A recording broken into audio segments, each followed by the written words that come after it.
There's a report, a single report from Brockton, Massachusetts, of earthquake shaking.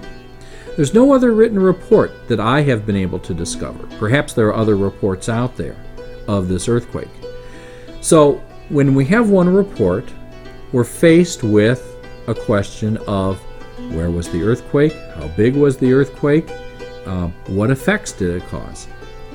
In this particular case, all I can say is, since there are no other reports that have been discovered, it must not have been a big earthquake. The fact that it was felt in Brockton suggests that it probably was located south of Boston, because if it had been felt in Boston with a much larger population even at that time, there's a greater likelihood that someone would have written it down and it would have been discovered by people who've been going through the historic literature.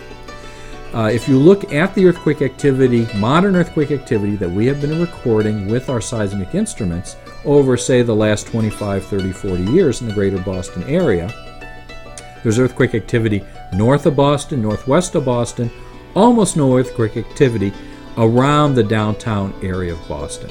And then once you get south of basically Quincy, Braintree, Quincy area, then we pick up earthquake activity to the south. So we've had earthquakes at Attleboro, at Plymouth, going all the way down to the south shore of Massachusetts. So a description in the late 1600s of people feeling an earthquake in the Brockton area sounds just like the kinds of modern earthquake activity we see today, of smaller earthquakes, magnitude 2 to 3 or so, in the Brockton area.